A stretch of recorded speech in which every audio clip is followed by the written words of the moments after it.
second presenter is R.N Nsibande from Wits. She's focusing on the reimagined, she's focusing on exploring student participation and perception of student evaluation of teaching. Can we hear from students? Can you please go ahead? I will just tell you when you have 5 minutes left so that you can be able to wrap up. The stage is yours, Rejoice. Thank you so much. I will just open my video for a few minutes just to introduce myself.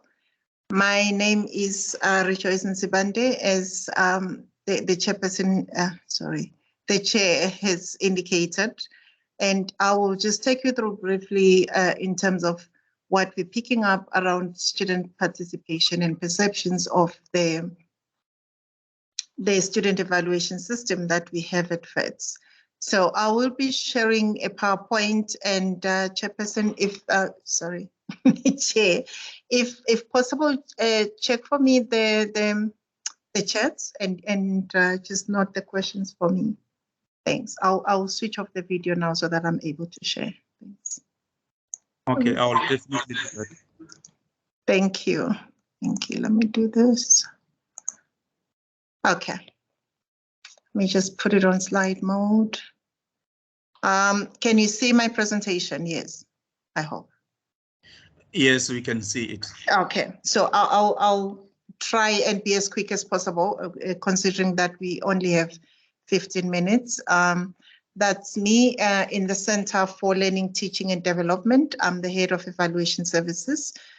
I think just to bring into context, why am I even focusing on this? I think in the morning when we started, Dr. Makoa indicated that, you know, having conversations with students on campus, he picked up that, you know, students are having concerns here and there about what we may think are aspects of teaching that are going well on our side. So the big question that he posed for all of us is, do the things we do result in meaningful learning for students? And I think that's a profound question.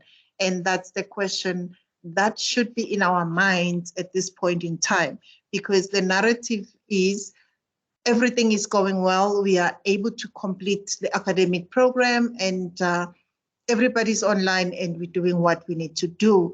But do we know this is leading to meaningful learning? And so my presentation is more about how do we know, from whose perspective are we getting this understanding of what is happening? So evaluations at Wits are comprising of 3 lenses. We call them 3 lenses. When it comes to evaluation of teaching and courses, there is the student evaluations part, self-reflection and peer reviews. But for today, I'm just going to focus on student evaluations. What is happening there?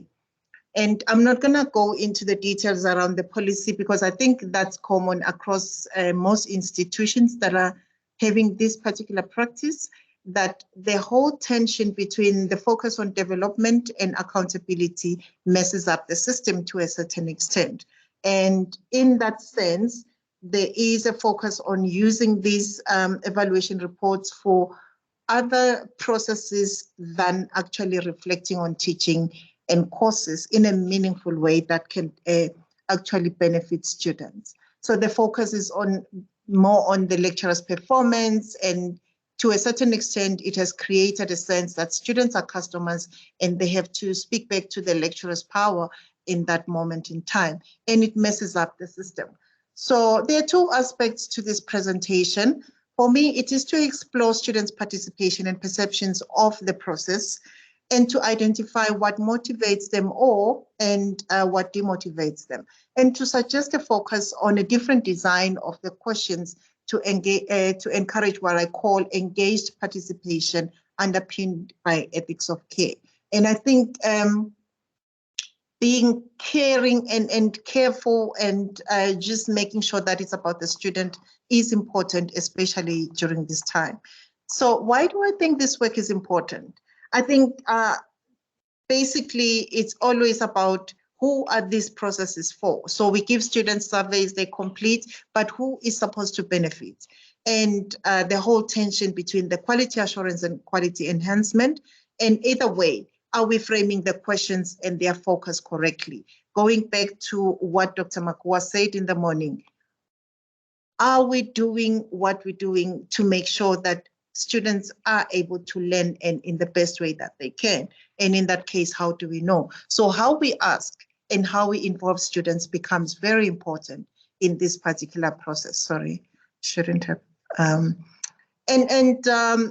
To some extent, when the focus is on the institution, the lecturer, and the whole agenda around quality assurance and quality enhancement, there is a certain shortfall in focusing on equity, in focusing on transformation in learning experiences. So how do we begin to think about that and bring it on the table when we design our student evaluation forms? So, and besides the forms that are done for student evaluations of teaching and courses in general, there's so many surveys that students had to complete during COVID-19 pandemic in terms of, are you able to do this? Are you able? And the question is, it's all about feeding into the institutional narrative on we are able to continue with the academic project, or our lecturers are able to engage with students. But we haven't had an opportunity to shift the practice and focus on the students. And this is maybe the one area for me that is very important. How do we make sure that whatever that we want to do around surveying students or asking them in any other platform, how do we focus on the student and their experiences? How do we give them the opportunity to voice how they honestly or authentically experience teaching and learning during this time without giving us what we want to hear from them? I won't go through all this, but basically it is to say in the literature, the focus is on how do we get more students to complete the forms. So it's about finding strategies to encourage them, to motivate them and all that. And this presentation is about how or what do we have to do to make it worthwhile for the students that have taken their time and resources to complete the surveys. No matter how the numbers are low and all that, how do we make sure that it is worthwhile for those students? And just briefly, this is secondary data. It wasn't meant for research. It's meant for the work that we do in the institution. And it was done last year, just after the first term. So it's immediately when we all went on lockdown. The important thing was, how do students feel about the surveys that we make them complete? And to what extent can that help us to think about how best we can move forward? And because this was part of the institutional process, of course, the information was shared with the heads of schools of the particular students and courses that participated in this, but in the evaluation process at the time. And this is what we pick up, which is not different from what the literature is highlighting or hinting to, that students are not necessarily going to complete the survey forms in their numbers. And what I'm saying is, when they do that, can we hear them?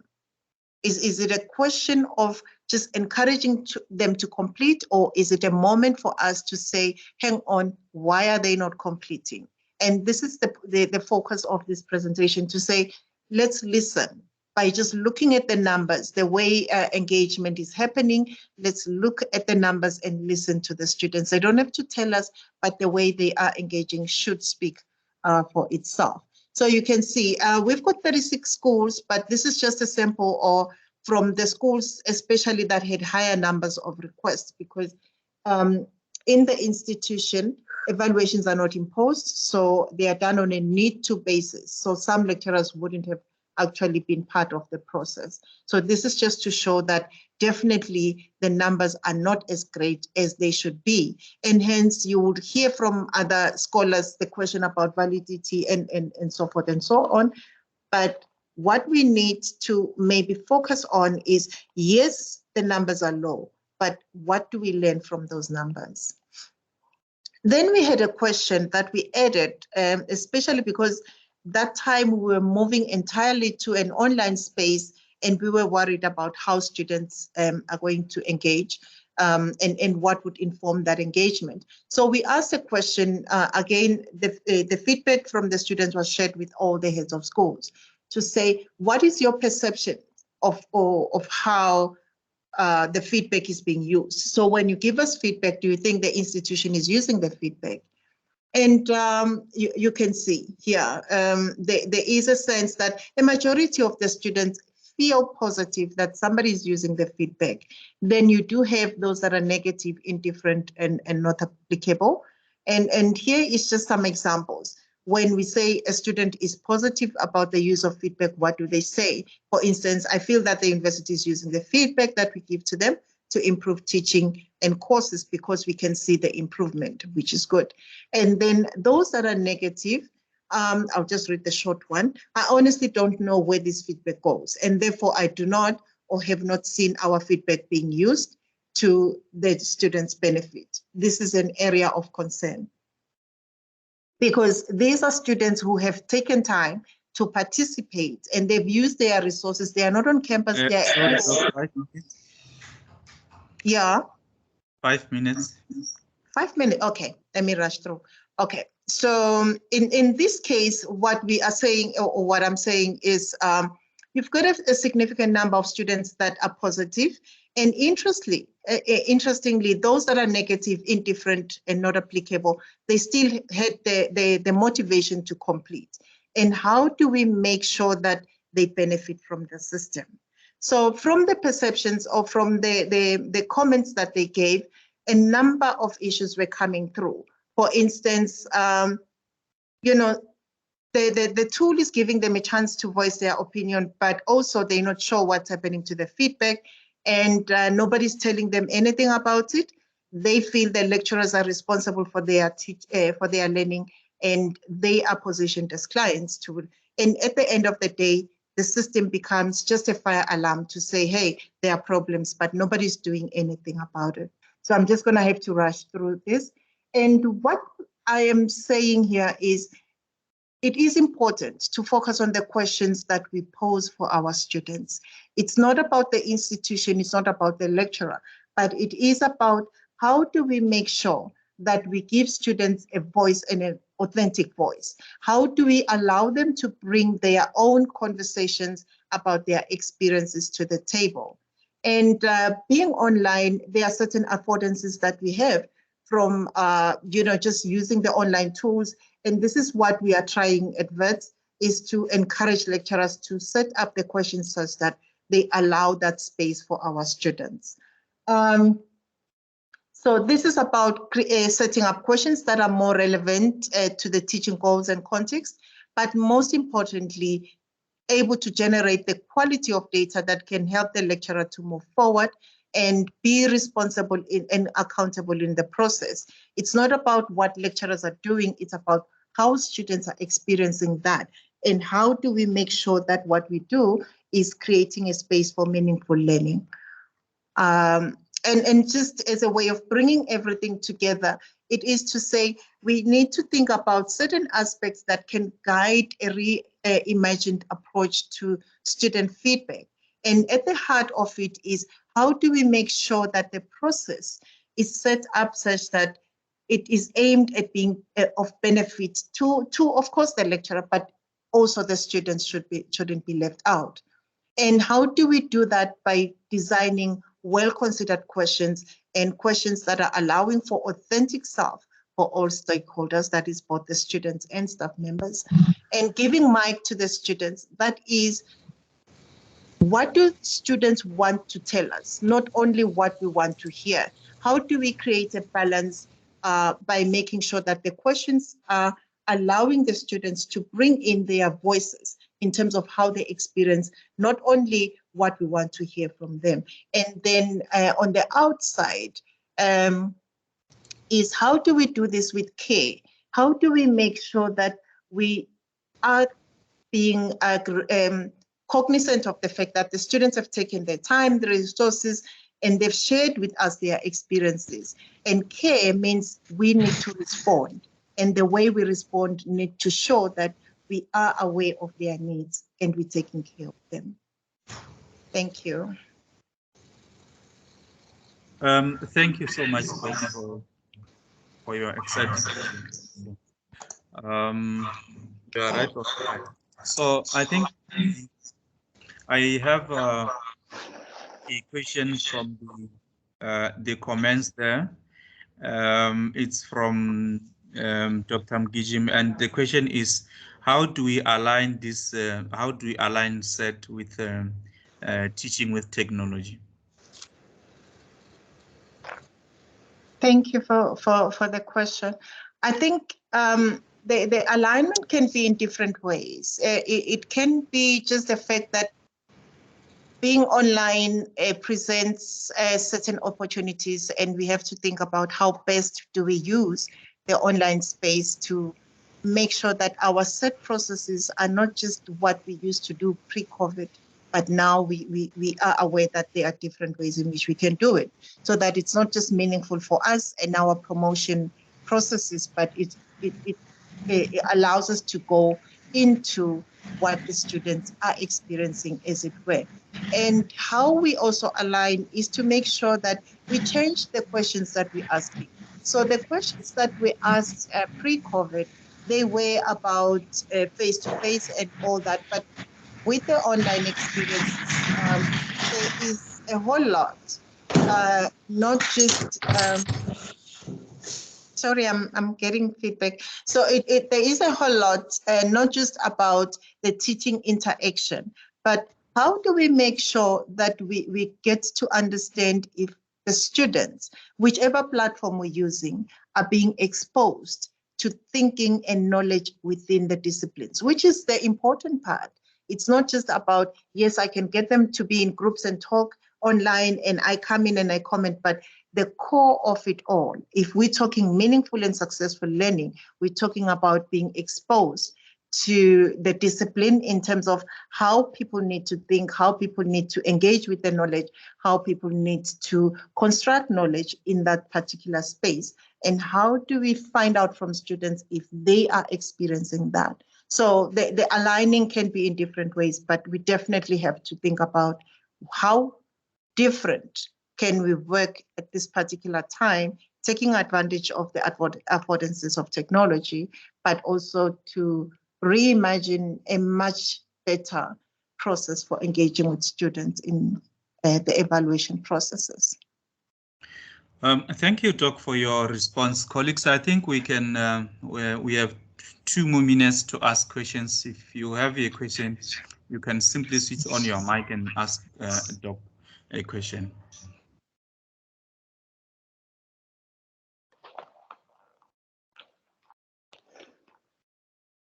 Any questions, colleagues?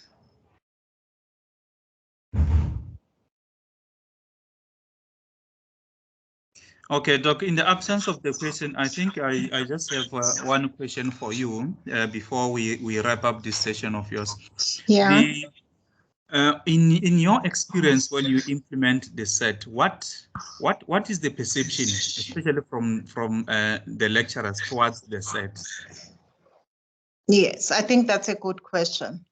The perception of lecturers, remember when I started, I indicated the context, though it was kind of brief and rushed, the way the institution is using the set reports. So for the institution, what is important is if a lecturer is on probation, they need to include those reports in the probation documents.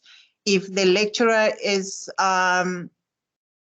applying for promotion, they are expected to submit those reports for promotion purposes. And again, for me, that is why this conversation is important, because then the perceptions created by that particular context is that I need to show the institution my very best, not to show if my teaching contributes to learning or contributes to the development of the course, but how do I show myself as the person that is able to do the work? So it kind of takes a selling point And that selling point influences the questions that are being asked. And the questions cannot risk students commenting on something that is not successful or that is not going well. Especially now, we know moving online happened fast, and it wasn't sort of planned.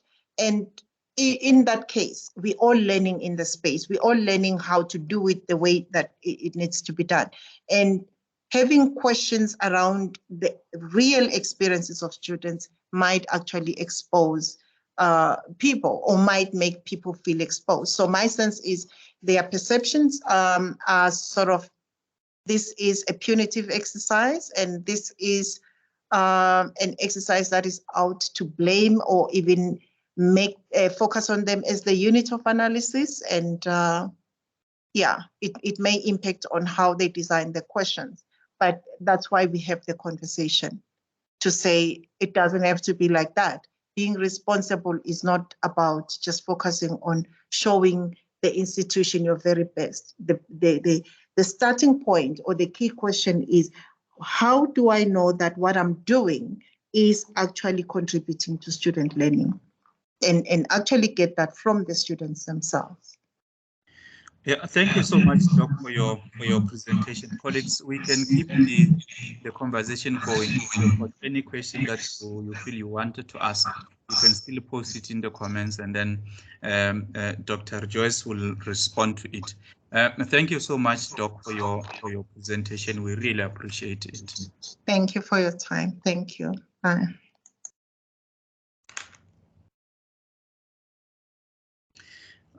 Colleagues, we now move to the next presentation. I will just check with Nekumvi if she's available now. Buchilu, are you available for your presentation now?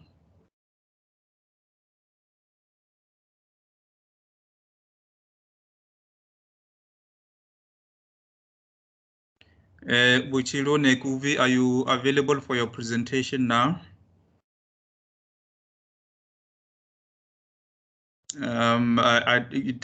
Colleagues, it seems like she's not available. I think we then can move to the next presentation. If she becomes available, she will then come and present after Mdanyana. Mr. Mdanyana, are you available for your workshop?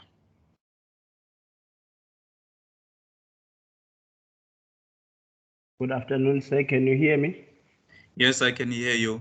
I think okay. In the absence of Buchiro, we can move to your workshop, and then once you conclude it, if she is available, then we can move to her presentation. Oh, okay. No, it's fine. Okay, colleagues. I'm happy with that. Okay, colleagues.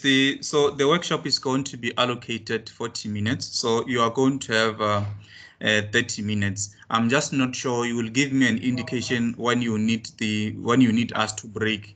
For the breakaway sessions, and then how long you want your breakaway sessions, but as long as it's within the 30 minutes that is allocated, and then the other 10 minutes we can conclude by a question and answer session.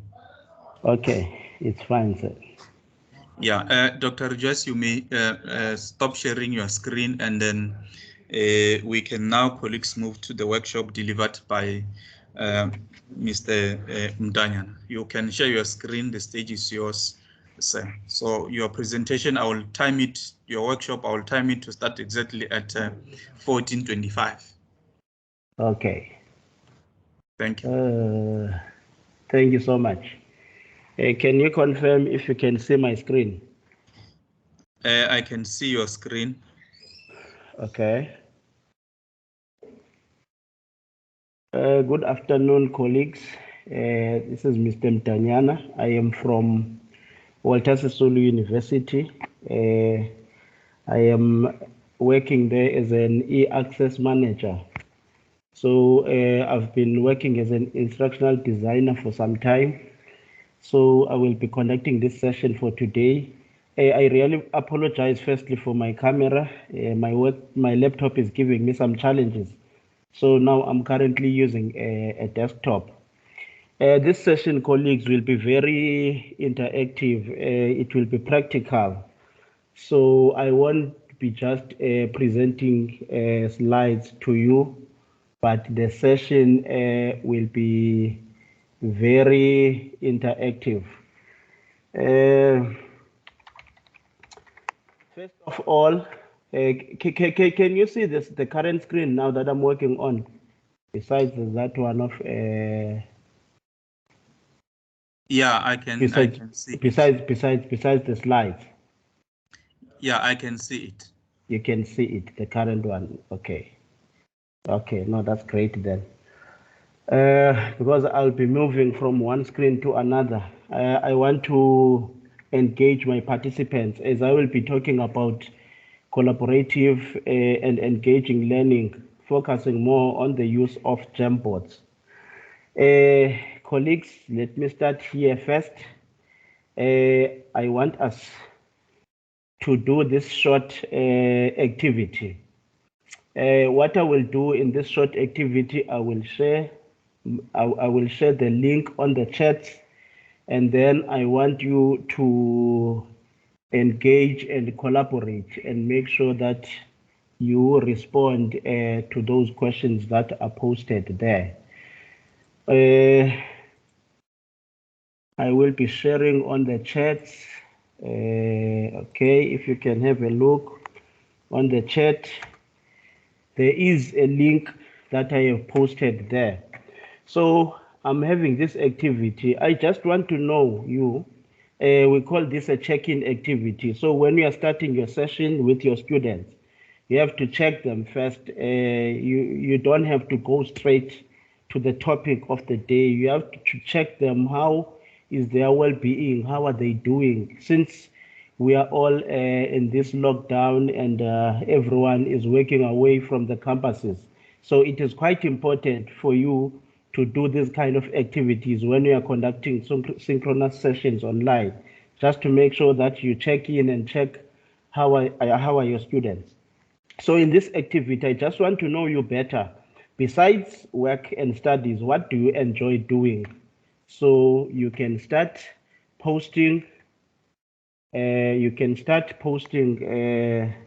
Your answers, so that we can know better that besides the studies, besides the studies and the work, what do you enjoy doing the most?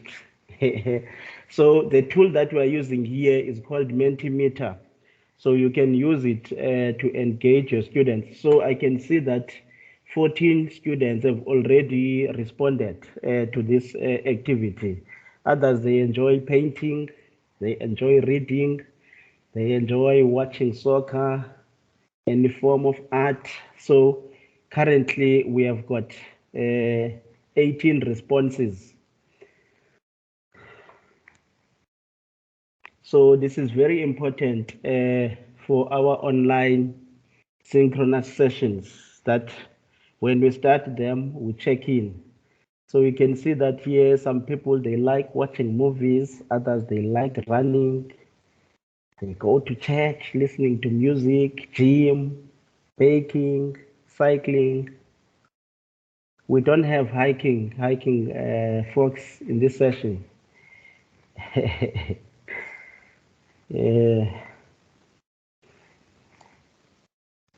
So others, they like renovating their houses, religious activities, watching TV, use social media for learning. This is great. This is great. This is great. Watching soccer. I like watching soccer as well. Others, they like dancing, reading, drawing, listening to music. This is great. So far we have got 27 responses. I think now I'm just left with 30 seconds for this activity, and then we can move on to the next one. So Mentimeter is another free tool that you can use. There are different question types there that you can set up, and then when you are done, you can just share the link with the students. and then they will be collaborating and working together in real time, and you will be able to get the responses there and then. I'm gonna leave this screen. Thank you so much, colleagues, for your contributions. Thank you so much. They are much appreciated. I'm gonna go back now to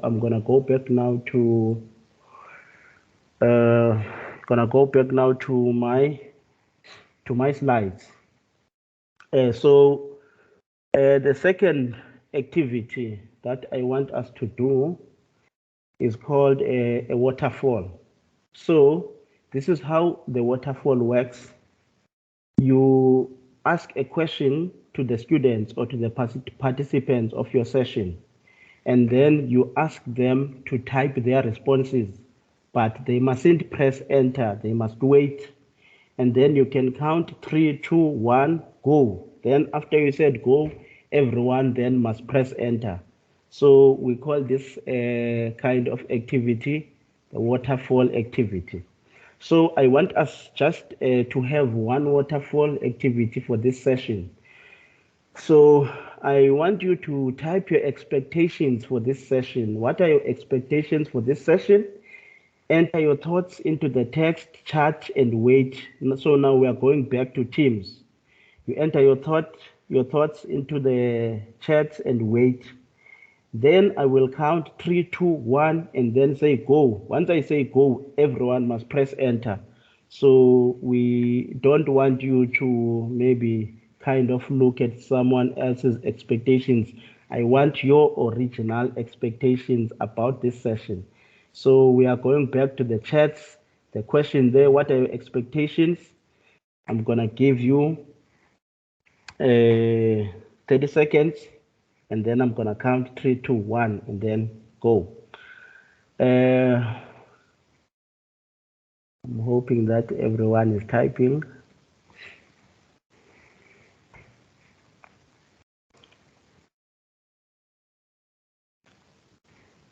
Okay, I'm starting counting. 3, 2, 1, go.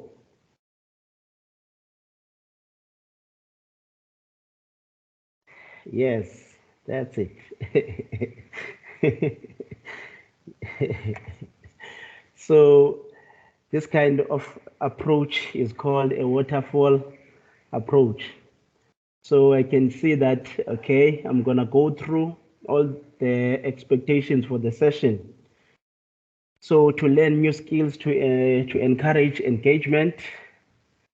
And then the other one is saying to learn about collaboration tools, new innovations, to learn new techniques of using tech in the classroom, to learn some new online tools for teaching, the ideas for online collaboration, to get insight into how to engage students, to improve engagements using Jamboards, teaching better with technology, to learn everything. Dr. Mkijima, lots of engagement already started being engaged. New and engaging ideas from Catherine. Interesting techniques to engage students in online classes. Collaboration, that's great. This is a good icebreaker from Tsepo. Thank you, Tsepo. I just love the waterfall. That's Kuzwayo. Discover my weakness in teaching. Me too. That's great, colleagues. Thank you so much for that. Let me go back to my slides. So in today's session, already we have done the introductions, and then I'm just going to talk brief about the teaching change framework, which is one of the frameworks that motivated me to come or to just share some of the ideas and the tools that I have about online engagement. Since now in our institution at Walter Sisulu University, we have recently adopted the blended learning with the focus on student-centeredness as the approach that all the lecturers must be applying into their teaching and learning. So we're going to talk about the perspectives on student engagement, the introduction to Jamboards, explore Jamboards, and then we can share some ideas towards the end of our session. Okay. I want to move on now to the next activity before I start presenting my slides. I want to know, how do you feel about both of these activities that we have already done? So what I will do now, I want you to insert an emoji of how you feel on the Jamboard. So I'm going to click, I'm going to share the link. I'm going to share the link with, okay, anyone with the link can be the editor. Okay, I'm going to copy this link and post it on the chat. So what I want you to do, I want you to go to frame number 1. On frame number 1, you just give me an emoji of how you feel about this session so far. The link is there, and I'm gonna go back to my Jamboard. So to insert this emoji, you will, on the left hand side, there are icons here. So you will click on the add image icon, and then from there you will click on the Google image search, and then you type emoji, and then you select, you can type emoji and press enter, and then you will see all the emojis here, and then you select the one, how do you feel about this session so far? So if you select this one, you click once and then you click insert, and then we will be able to get the emoji. Okay, maybe let me repeat the instructions again. On your left hand side, we will ask someone, maybe Connor, can you please arrange these emojis so that they fill out the entire screen. So we can resize them, make them smaller so that we can get more. So I will be also doing that from my side. Let's do it, Connor. Okay. Great. So this is a Jamboard. I've already started exploring it.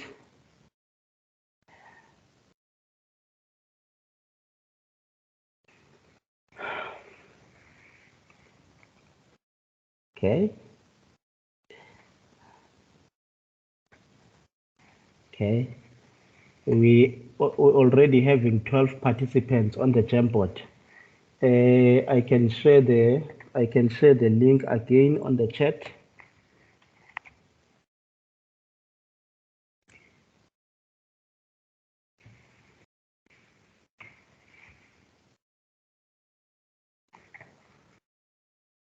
So the link is there on the chat. Okay, we have got 13 people who have already joined this activity. So I can see that this is cool. I like this. I like these emojis.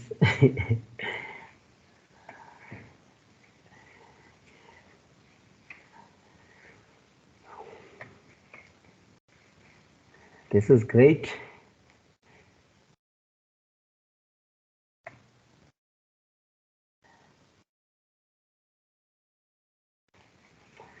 Okay, thank you so much, colleagues, for posting your emojis. We're gonna move forward. I can see that so far everyone is still happy about the session. So we're gonna move forward.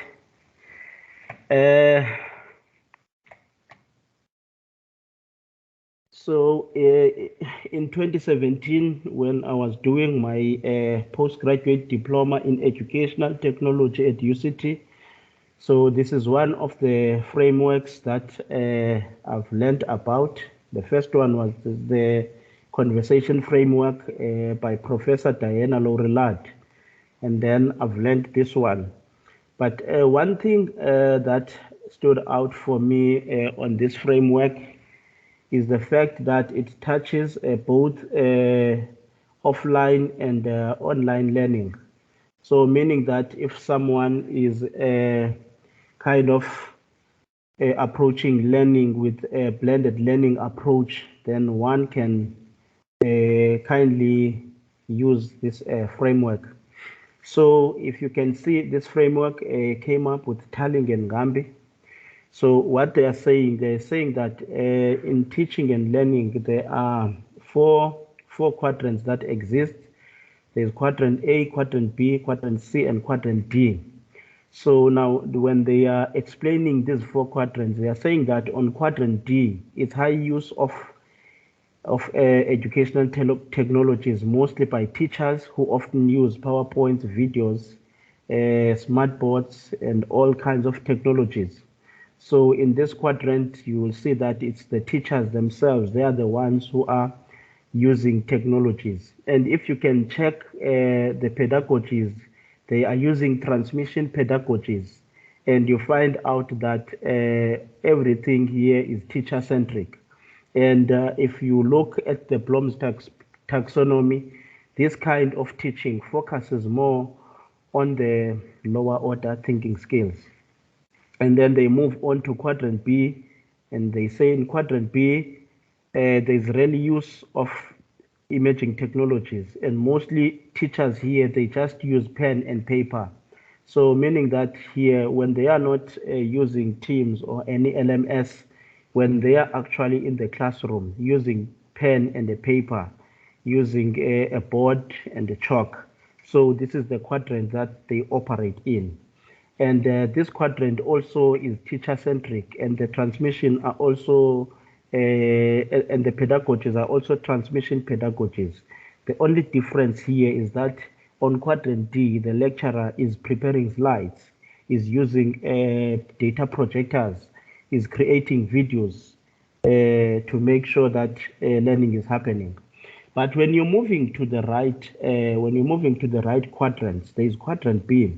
Quadrant B represents the low use or no use of emerging technologies by teachers and learners. But the practices here are very learner-centric. There is a lot of group work. There is a lot of collaboration amongst the students. The pedagogies here are transformative, and they're focusing more on the higher order thinking skills. And then they move on and explain quadrant D, C as a quadrant where there is high hands-on use of emerging technologies by learners in a non-regulatory manner to develop critical thinking and problem-solving skills. So, which is what we will be doing today. Learners, they create stuff in this quadrant. They create videos. They collaborate. They engage in conversations. They create podcasts. They design. They build blogs, quizzes. They participate in quiz and surveys. So they work collaboratively, and you can see that the learning here is learner-centric or student-centric, and it focuses more on the HOTS. So students, they analyze, they evaluate, they create, and the pedagogies are transformative. So which is one of the things that I want us to achieve in today's sessions. With the advantage that our students are now owning devices, they are owning laptops, they are owning smartphones.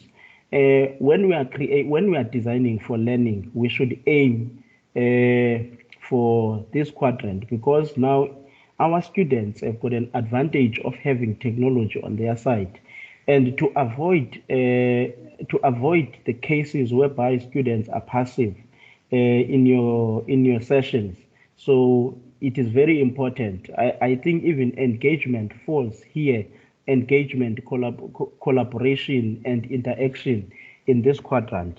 So hence, I decided that let me just be informed by this teaching change framework.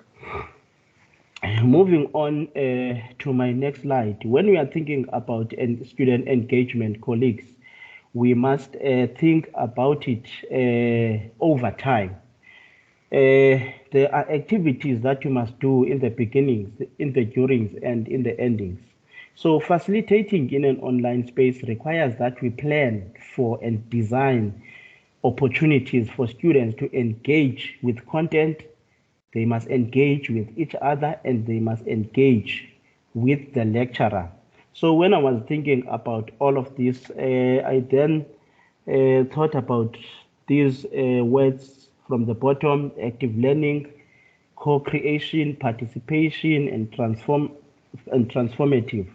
So as I was saying that you must think about it, about the engagement against time. So what are the activities that you want to do in the beginning? So you can have the introductions here, introductions and making connections like what we have done.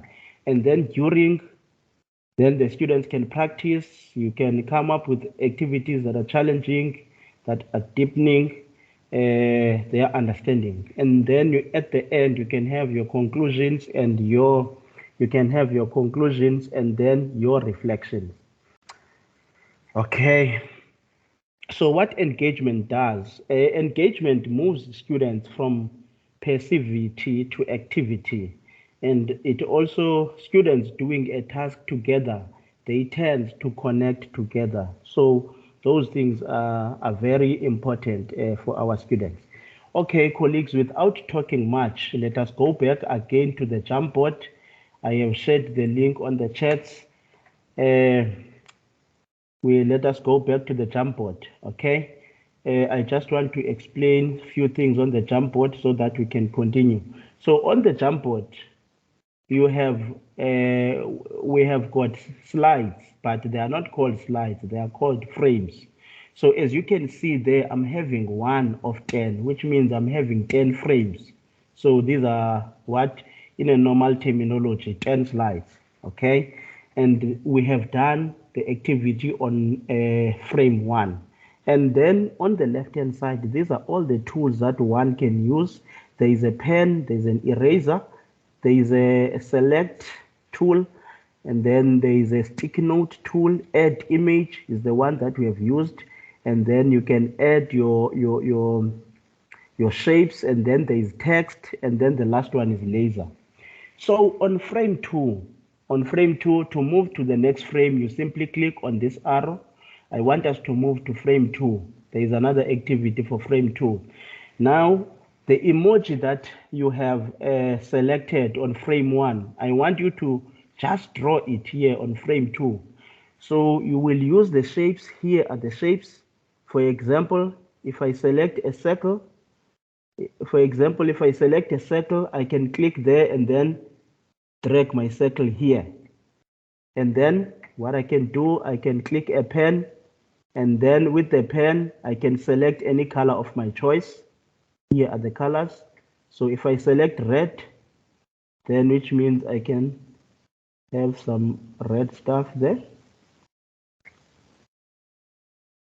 I want you to draw your emoji.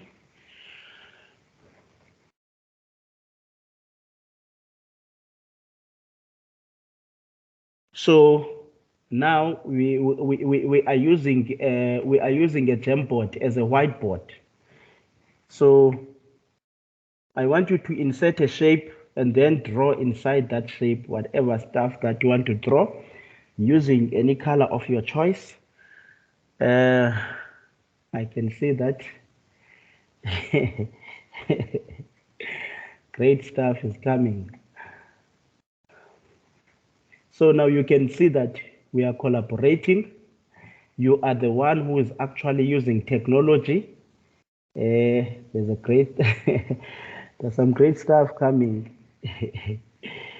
So you are the one who is using technology. I'm not the only one as a facilitator who is using technology, but everyone is busy doing something. So whilst you are busy drawing your emojis, I was having a conversation with one of my colleagues. He then told me that he was... Mr. Lungile, just to disturb a little bit. Okay. I can see we are enjoying your session so much. Unfortunately, the time is not on our side anymore. We have 5 minutes now. You have 5 minutes left. Okay, it's fine then. Thank you. No, okay, it's fine. Okay, colleagues, let's just move on to the next frame then. On the next frame, I want you to use the sticky notes. I want you to use the sticky notes on the next frame.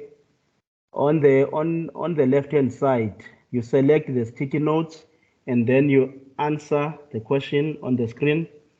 What's engagement? What does it look like to you? How do you understand it? So all the responses are anonymous. Maybe it's one of the things that you can say, all the responses are anonymous. Thank you so much. Can you then have some sticky notes coming on the Jamboard?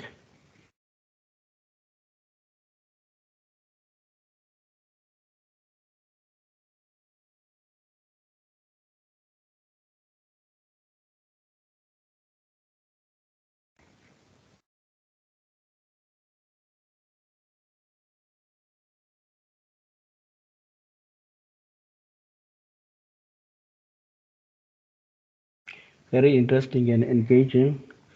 Thank you so much, colleagues. In the interest of time, can you just move on to the next, to frame number? Okay, let me just skip all the other ones. Okay, let's just go straight to frame number 7. Frame number 7, I want you again to, on frame number 7, I want you to use a text box. This time I want you to select a text box. There, I want you to type which tool have you used. Which tools have you used to engage your students, so that we can share these different tools here, so that other colleagues, okay, others have used Edmodo, that's great.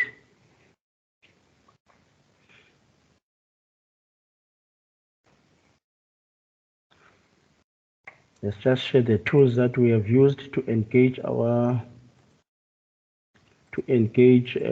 our students during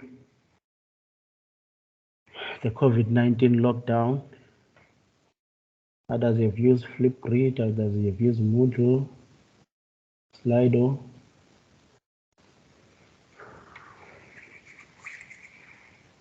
Jamboard,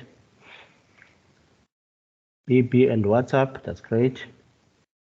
Any tools, whether it's synchronous or asynchronous, just the tools that we have used to engage your students in your teaching and learning. This is great. Okay. So colleagues, to create your own Jamboard now, this is my last part of the session. To create your own Jamboard, Lungile, just to interject there, I think you can continue with your presentation up to 15:10, and then the other 10 minutes we can use it for question and answer. So you can continue with your presentation. Okay, so it's fine. So even my questions, if someone is having some questions, just go to frame number 9 and you can just post your questions there on frame number 9. So that maybe at 10 past, so that I will be done at 10 past. Okay, let's keep them coming. So these are all the tools. Jamboard, Google Sites, Google Classroom, Blackboard, Padlet, WhatsApp, Moodle, WhatsApp, Flipgrid, questionnaires, and Google Forms. Okay. Colleagues, is there anyone who wants to unmute and ask a question? If there is anyone who wants to ask a question, if you want to say something, whether you want to comment or you ask a question. Mr. Stolle, you kindly attend to that. Colleagues, I think we can just agree that this is a very interactive workshop. If we have any question, comments, okay, I see. Dr. Mgijima, you can unmute and then ask your question. Right, thanks, colleagues. Thanks for a lovely presentation. It's quite engaging. My question is, since one's contribution is anonymous, how do you make sure that students participate? And how do you make sure that they all get engaged? Because you would have these interesting ideas and then you would hope students will engage, only to find that very few get engaged, some just slack, they don't participate. Okay. Okay. So thank you for that question. Really, Dr. Mgijima, it's a challenge because really the engagements here are anonymous. But then if you want to engage your students and you want to see who is contributing and who is not contributing, then you can choose another tool. Okay, as you can see there on my screen, there are different types of tools. Prof Dick Ngambi once said, if you are to be a lecturer or a facilitator, especially in these days, you cannot be a one-tool teacher or a one-tool facilitator. So he then made an example of a hammer and a person who is always holding a hammer, wanting to harm every challenge. So even in this case, then if you want to engage your students and you want to see who is contributing and who is not contributing, maybe you can try another tool. But if you have got shy students on your class, you have got students who, or you want to approach it in this way, then you can use a Jamboard. Thank you so much. Just one more. I think there's a comment there by Catherine. She says you can also ask students to add their names to their post if you want to know who has added a post. Any comment on that? Thank you so much, Catherine. Yes, you can also do that as well. That is correct. That is correct. Wait, colleagues, without through you, Chair, without making it a dialogue, but I'm really worried about these anonymous contributions. You know, there's potential of students being naughty because I could move other people's stuff around. I could resize and all of that. So that will be the challenge number one. Students can be naughty knowing that they are anonymous. They are not seen. Secondly, you know, if you are going to use the tools that you mentioned, for instance, this one that we have in front of us right now, with a large group, how are you able to keep up with all the comments that the students are making? Oh, okay. Thank you, sir, for your questions. Really, with the large groups, maybe what I can advise you to do is to have your breakaways, and then you can then share your links in those breakaway rooms.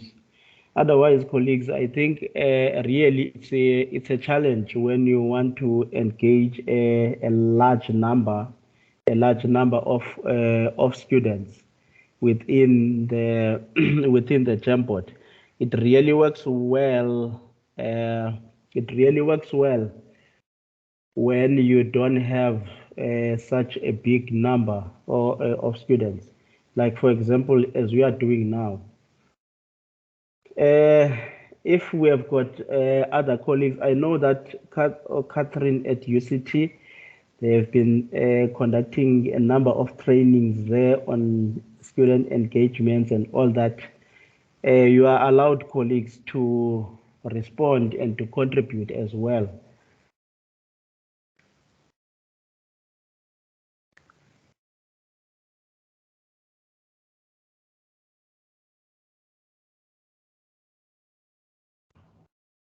Lungila, are you still with us? Yes, I'm still here, but I was just going through the chats. Yes. Okay. Okay, colleagues. So now to start creating your own Jamboard, because I want you to create your own Jamboard. If you have never created one, in fact, anyone who's here, I just want you to create your own Jamboard, and then to copy your link, you will simply click here on share, and then you'll simply click on share, and then you select the second option, which is get link. And then when you want your students to be editors and not to be viewers, you select editor, and then you copy the link, and then you click done. Okay, so this is how you will copy the link. But to start creating your own Jamboard, you must just log in on Google. So if you log in on Google, for example, I've already logged in. So if I click here on the Google Apps, I will be able to find the Jamboard. There is a Jamboard. So the other way of doing it is just to go to the address bar, and then you type jam.google.com. So I think that's the second. Okay, let me just check the correct link. So the first way is just to log in on your Google, and then you scroll down to Jamboard. You click Jamboard, and then yes, that's it. And then if you are going to the address bar, you just type jamboard.google.com, and then it will take you straight to your Jamboards. So once you are in here, you can see that you can filter by owner. So if you want the ones that have been shared with you that are owned by anyone, you can leave it like as it is. But if you want only the ones that are owned by you, you can click on the second option. So to start creating your own Jamboard, you simply click on the plus sign on the bottom right corner of your screen. So you click the new Jam, and then this is your Jamboard. And then it's untitled, so you can rename it by clicking on the top left corner of your screen to rename. You click there, and then you rename your Jamboard. Say Wusu.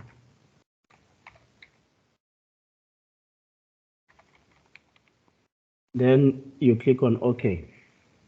Then you can see your name. And then one of the things that you can do is to set a background. You can change it to the background of your choice. The backgrounds that are available here, so you can set it to the background of your choice. Can we then start creating our Jamboards? Then what I will do, I'm gonna have another waterfall activity.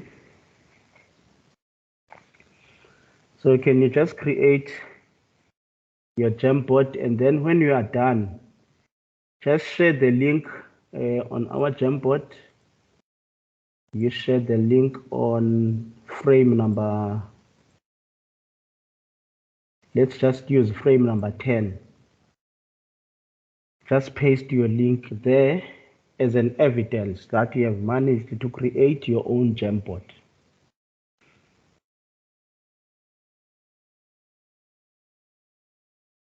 So you're gonna create one, then you share, you copy your link and you paste it.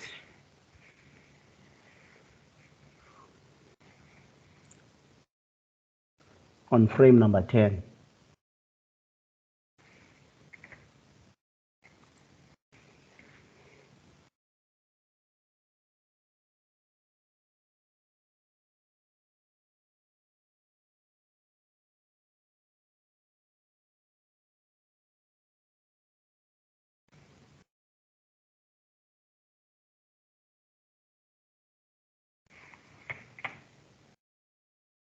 Okay.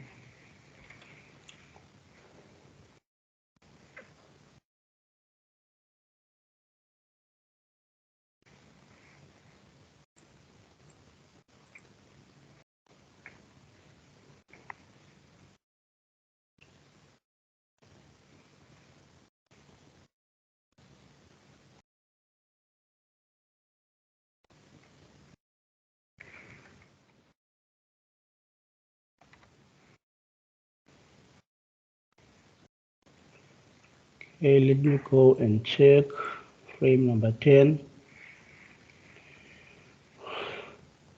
Nothing so far.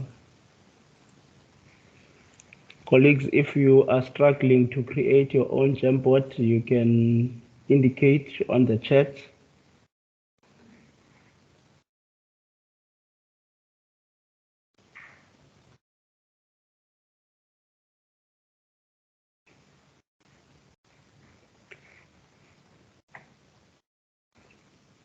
So when you share, you click on get link, you copy that link, and then you will select the text box. Then you can just paste inside that text box. You can use a text box, or you can use a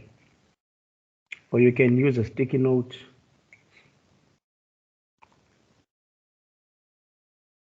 That's great.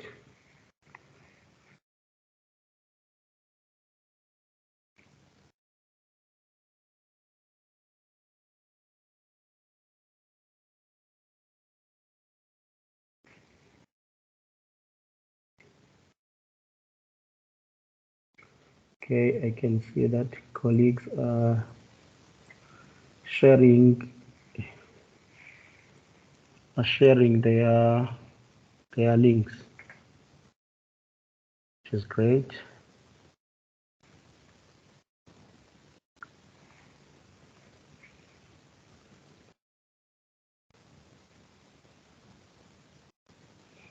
Thank you, Nicola.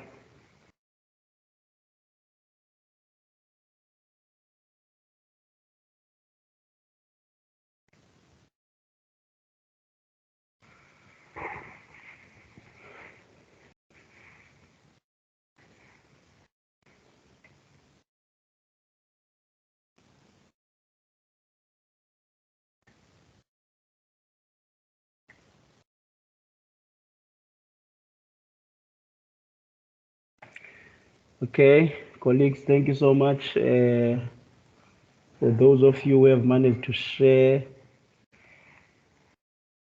their links. Mr. Stole, Yes. I think that my time is over now. Are you done with your? Because I think the way we are doing it, and we are like engaging as time goes on, we can use the last 10 minutes to wrap up and then take questions and comments from colleagues. But if you still feel like you want to wrap up your presentation, you can still do so whilst you are taking questions. Oh, okay. Thank you so much, sir.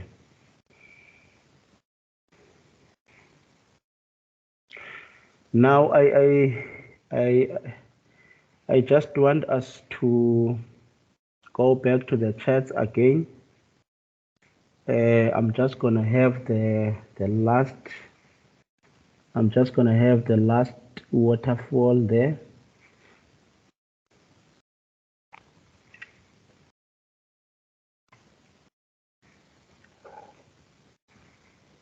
Okay, I think they've covered these.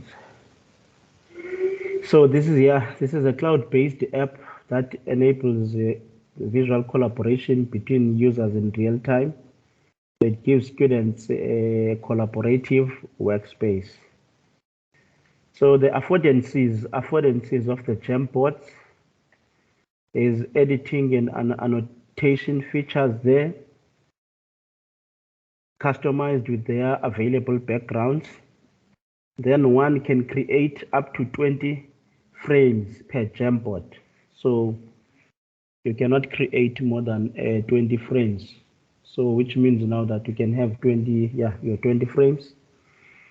And then this is shareable via direct link in a variety of ways depending on your needs. And it's stored on the cloud. Your students, they don't have to try and install and save it on their laptops or desktops.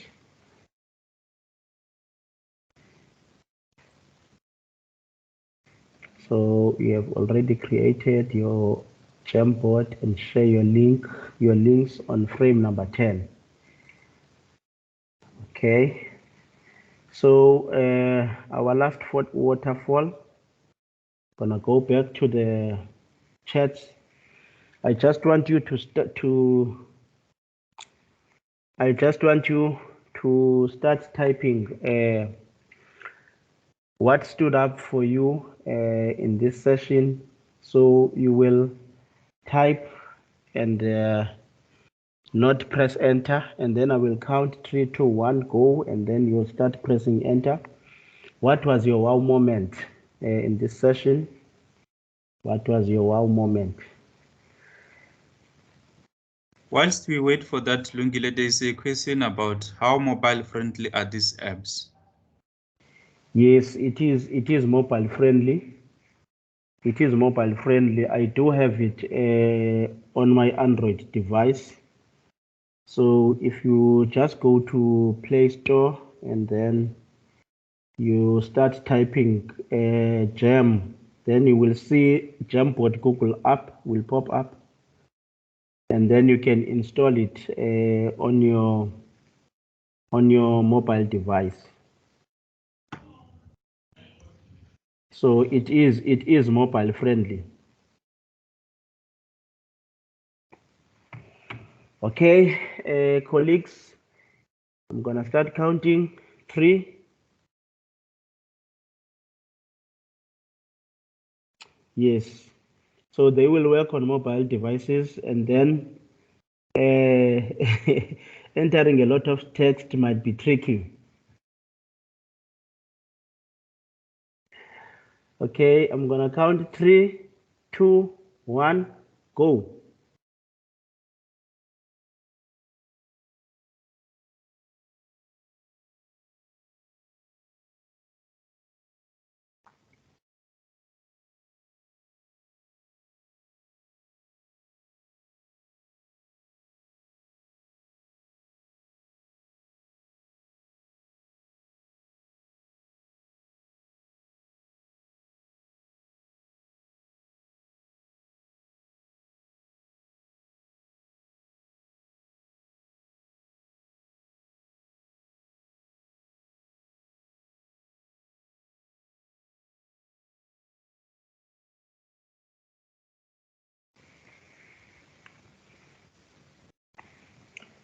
Okay, I lost some connection.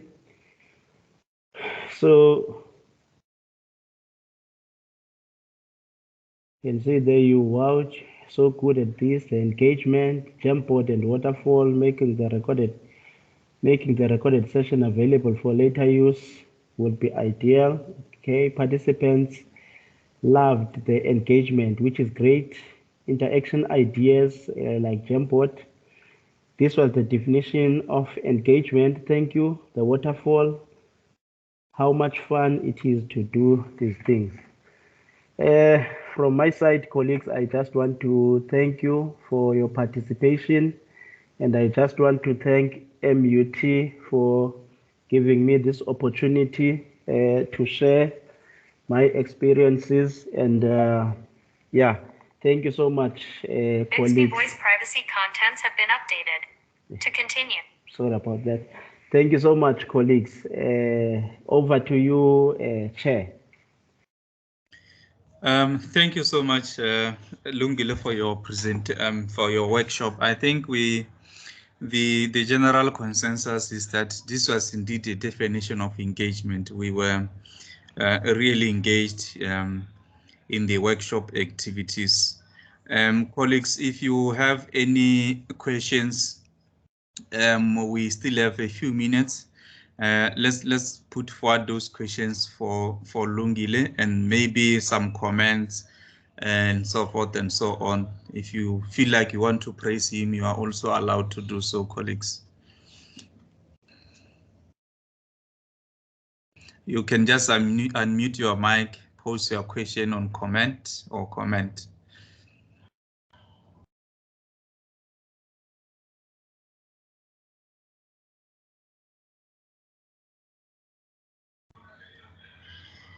Okay, it appears like we don't have any questions, because I think throughout the workshop we were really engaged.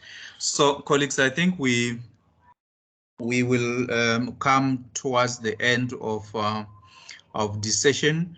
What I will do, I will just invite Mr. Nyondo to come and then explain to us what is the way forward. Mr. Nyondo, if you are in the room, you may please unmute yourself and then please take the stage. Thank you, Mr. Stolle, and thank you, colleagues, and as well as the presenters that were in this particular session. It was indeed, a great engagement, from both rooms. I was in room 2, and I saw that there were very interesting topics that were being discussed there. But as a way forward, colleagues, we are going to take a break. What will happen after this is that we'll be moving to not really moving, the next session would be a plenary session. All of us will come into this very, MS Teams link meeting. What we could do is that we could also post it in the chat again, so that if you get out and you wanted to get in, you wanted to get back in, you could have it. But we will come back at 10 to 4, colleagues. I know in the program it's written 25 to 4.